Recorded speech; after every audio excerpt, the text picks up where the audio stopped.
MicroStrategy is down 40% from its all-time highs, and it looks like things are about to get even worse. What's going on, guys? It's Ricky with TechBud Solutions. Here, super excited to share with you some interesting news, to say the least. So MicroStrategy, again, the notorious and infamous super shitty company that all it does is it buys Bitcoin. Michael Saylor, who's the co-founder of MicroStrategy, pretty much shifted the company's focus from a software company to now it's pretty much just buys Bitcoin. And you would think that, man, this person must be up like 1,000, 10,000% because they're known as like the leader in Bitcoin, right? Nope, they're up 55% from their average purchase price of $61,000 per Bitcoin. They own a lot of Bitcoin, don't get me wrong, right? They own like $40 billion worth of Bitcoin for now, right? While it still sits at the current 94,000 per coin. But he actually would have made more money if he would have just invested in the S&P 500 based off of the most recent returns, which is actually quite funny. Nonetheless, MicroStrategy, again, went from highs of 548. It caught a lot of hype, caught a lot of attention, overreacted. We've called it out ever since it hit highs of 500, and it's been retracing ever since. A lot of MicroStrategy bag holders and a lot of Bitcoin traders are getting kind of worried, right? Because obviously we're not moving up, and everyone was expecting that this boom was going to happen.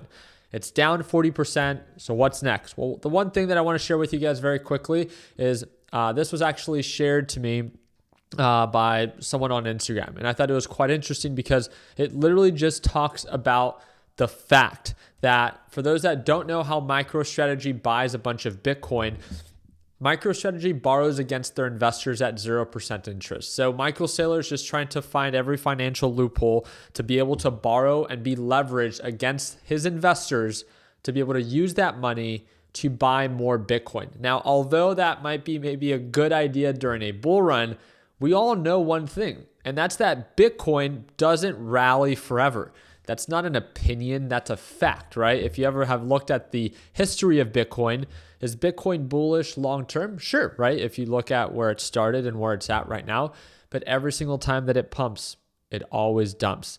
How much are those dumps? And again, I love pointing this out because it points out the fact. Last time that it dumped, over 80%. Back in 2021, 2022, on the previous dump after the previous bull run, 76% from highs to low. Well, what would that look like for Bitcoin if 108 were to be the highs? I'm not saying that they are. I'm just saying that if they were to be the highs, well, if we were to see at least a 70% retracement, a 70% retracement for BTC would be a pullback to 32,500, putting MSTR 50% in the hole from their average purchase price of $62,000 or $61,000 per Bitcoin. I mean, it's just hilarious, right? Like, just like any pump and dump, you have to accept when you've missed the rally and when you have to prepare for the correction. Things are beginning to slow down, and to make matters even worse, not only is Bitcoin slowing down, but so is MicroStrategy in the way that it's buying Bitcoin. Before, MicroStrategy was buying billions of dollars worth of Bitcoin because obviously they had a lot of money to borrow against as their stock price continued to go up, as Bitcoin stock price continued to go up. But that's not the case recently, right? Because again, MicroStrategy has no underlying business.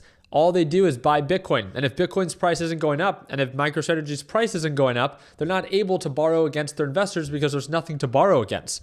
So because of the most recent pullback, and I'm so happy that we've been able to capture this since we started talking about it back in November of 2024 to now, we've seen this 40% retracement, and MicroStrategy is slowing down in their purchases. Again, not an opinion, it's a fact.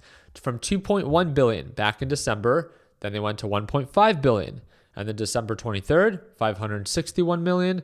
December 30th, 209 million. And the most recent purchase, 101 million. I mean, if you even look into what their investors are saying is, hey, Michael Saylor needs to slow down. He's being too aggressive at these extremely greedy and overbought levels. And as he continues to buy, as he has been at these overbought levels, then guess what? If a correction were to happen, as again, it's so naive to think that it can't happen, right? You always have to be aware of both sides because there's two sides to every opportunity. And if something gaps up, 100%, 200% within just a few months, you always have to be, or at least take downside risk into consideration. But there's no risk management, no risk mitigation in this plan, right? And when you look at another post that he shared is breaking news.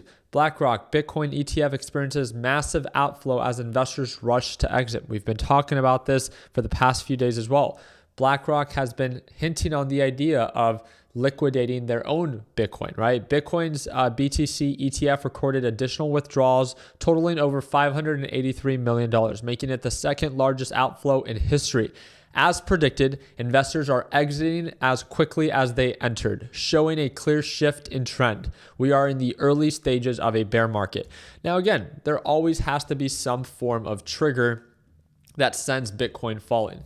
Is that going to be the DOJ being able to liquidate $6.5 billion worth of Bitcoin that sparks the trigger? Because think about that. If it sparks the trigger and then BlackRock also continues to liquidate, people continue to say, well, Ricky, it's not that much money. The markets can eat it up. It's not so much about how much money it is, which first off, it is a ton of money.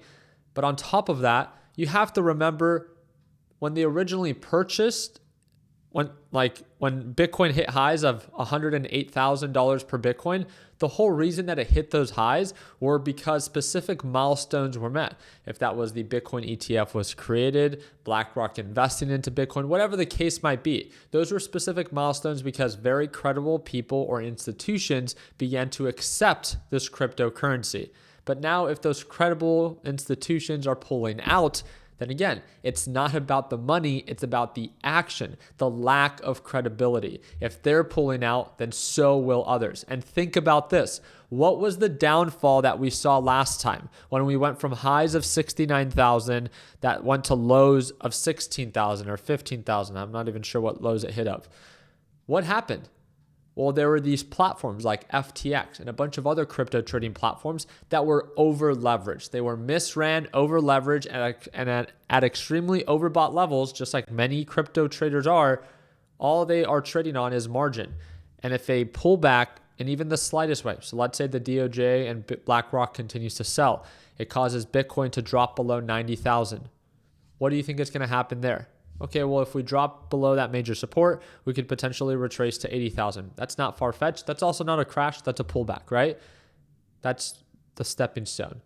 The reason this is important to know is you have to understand a lot of these traders are leveraged.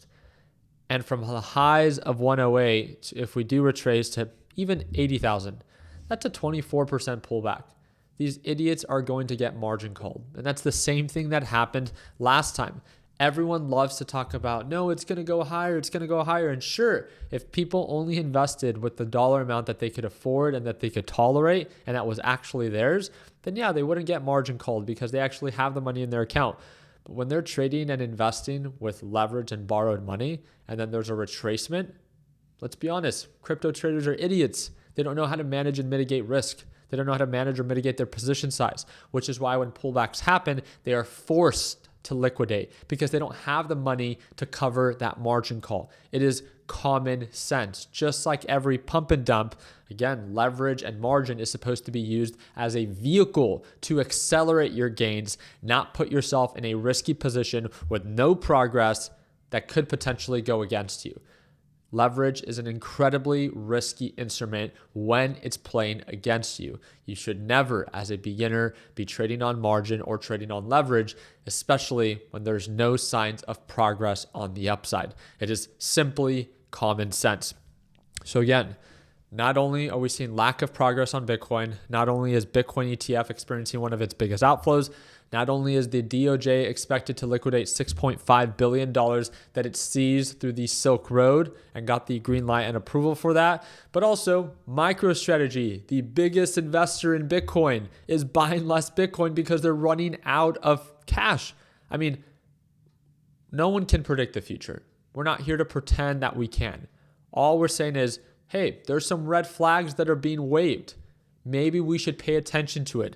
Being aware of downside risk doesn't make you a bad person. It makes you a self-aware individual, a self-aware trader. And if you're a long-term investor in Bitcoin, then great. I hope that your average purchase price is not $60,000 or $80,000, because if you're a long-term investor, you should be the one that's purchasing at $20,000 or $30,000 per Bitcoin. So a retracement should be something that should excite you, because maybe you can buy at $30,000 or $40,000. Once it sells off, it flatlines, and then it begins to recover again, because this has been the Bitcoin cycle over and over again. I hope that these rallies continue, but we must understand that there's two sides to every single one of these opportunities, and these bull cycles only last for a short period of time, then the bear cycles follow. Respect the trend. Be aware of the red flags, not because it needs to happen, because it simply can. And because of that, I just think it's important to put yourself in a position in which you can tolerate. So if things do begin to go south, you don't get left bag holding like all of these MSTR and Bitcoin idiots that will blame everyone else but themselves for the position that they decided to put themselves in. And again, it's tough love. But it's the truth. And you guys all know that. Our only focus here is to bring awareness of the downside risk. Learn to manage or mitigate your risk. If you want to continue to hold Bitcoin, I'll show you right now. I don't short Bitcoin. I carry no open short on MSTR. I close out my trades every single day. I have no actual gain right now. Like if MSTR begins to go up because Bitcoin begins to go up, I'll go long on it. Like I take it day by day. My thing is I see how incredibly overbought Bitcoin is. I see how much pullback potential there is. And it's common sense that if Bitcoin pulls back, so will MSTR. So there's an opportunity there. And I've been calling it out ever since its highs of 500. My job is just to bring awareness of the risk so beginners are not surprised. And I hope that you see that. I know that my tone maybe within these videos can trigger some of you guys. And I hope that it fuels you in a way that really entices you to take action, to look out for yourself. It doesn't mean that you have to sell. It just means that maybe you can create a plan of action that makes sense to you so you don't put yourself in an unfavorable and intolerable position. So I hope that earned your thumbs up. If you ever want to tune into our live trading sessions, it's the second link in the description down below. And like I've said it before, you get to see all of my good days and all of my bad days. Every single day, live trading right at market open. Second link in the description down below. Like always, let's make sure that we end the year on a green note. Take care, team.